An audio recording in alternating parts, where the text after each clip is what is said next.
Alors, je vais vous montrer comment effectuer l'inscription des élèves à l'aide des cohortes. Les cohortes, ce sont des regroupements d'élèves dans les catégories de Moodle et les cohortes sont identiques avec les groupes qu'on retrouve dans JAD Tosca. Donc, quand vous prenez vos présences, là, le groupe que vous avez, c'est exactement une parfaite synchronisation avec les cohortes qu'on retrouve dans Moodle. Alors, pour pouvoir faire l'inscription manuellement à l'aide des cohortes, vous allez localiser dans la partie du menu de gauche la section des participants dans un premier temps et vous allez aller appuyer sur le bouton « Inscrire des utilisateurs » juste ici. Dans le menu de l'inscription des utilisateurs, vous devriez être capable de localiser la section « Sélectionner des cohortes ». Par défaut, le rôle est un rôle d'étudiant, hein, c'est ce qu'on veut habituellement. Donc, vous allez tout simplement qu'à mettre votre curseur ici. Si vous cliquez sur la petite flèche, vous allez remarquer qu'il y a énormément de cohortes.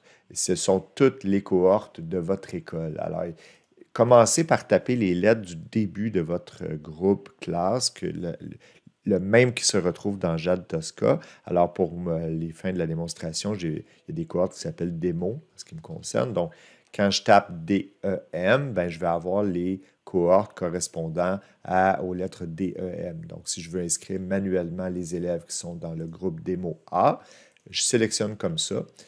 Une fois que l'étiquette est là et que le rôle d'étudiant est là, je peux faire afficher plus pour limiter la durée d'inscription de la cohorte si je le veux ou l'inscrire à partir d'une date ultérieure.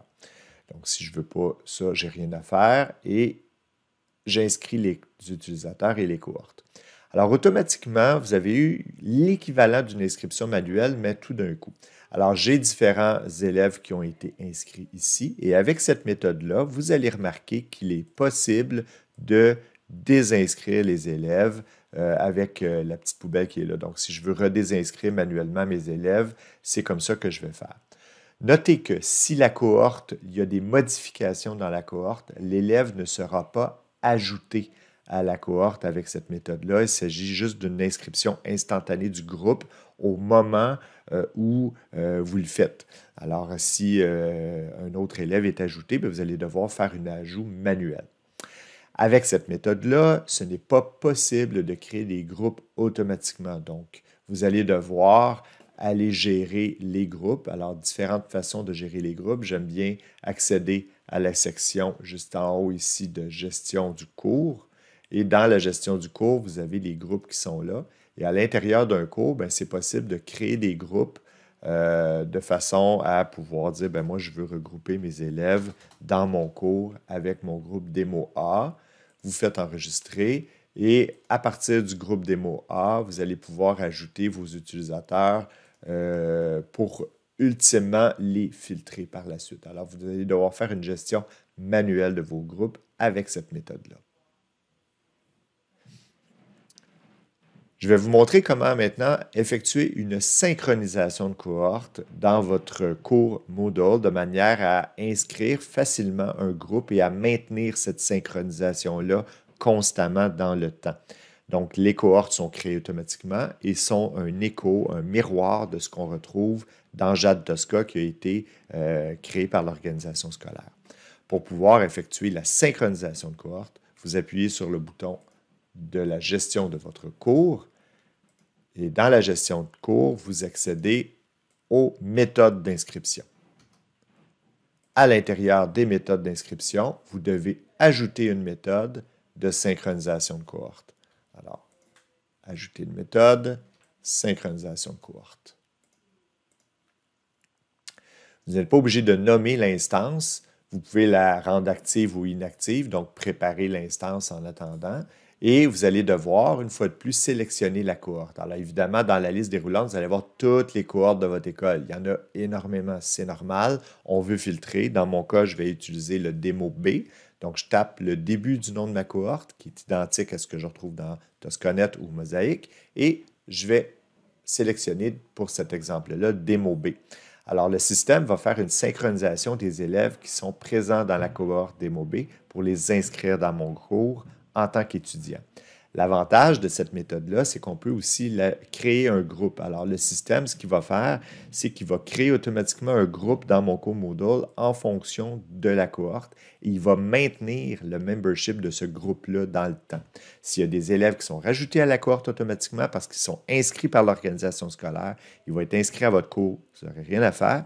Et s'ils sont désinscrits, bien, ils vont être désinscrits de votre cours, tout simplement.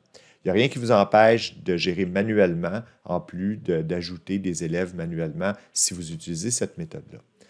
Là, dès que je fais ajouter la méthode, je vais constater qu'il y a un certain nombre d'utilisateurs qui ont été ajoutés à la cohorte. Ce sont des utilisateurs qui sont dans la cohorte. Et je peux aller voir dans la liste des participants mes élèves qui ont été ajoutés. Donc ici, j'ai mes élèves. J'ai 2 exemples d'élèves qui ont été ajoutés. Et on voit qu'ils ont été ajoutés au groupe. Alors, l'avantage de ça, c'est que plus tard, si vous avez des exercices et que vous avez des évaluations, vous allez pouvoir juste sélectionner certains groupes au détriment de d'autres, donc pour pouvoir avoir certaines personnes qui sont visibles, tout simplement.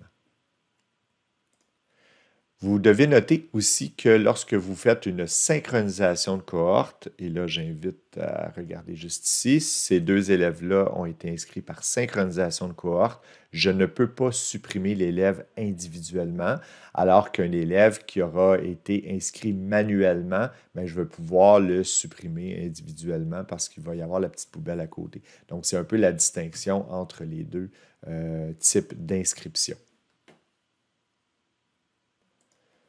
Pour pouvoir désinscrire des étudiants d'une synchronisation de cohorte, vous devez retourner dans les méthodes d'inscription. Vous pouvez temporairement retirer l'accès à vos étudiants en appuyant sur l'œuvre, donc en désactivant la synchronisation de cohorte. Vous allez pouvoir continuer à gérer les élèves de cette manière-là, mais les élèves n'auront plus accès à votre cours. Et si vous voulez désinscrire les étudiants carrément, vous faites supprimer tout simplement la cohorte.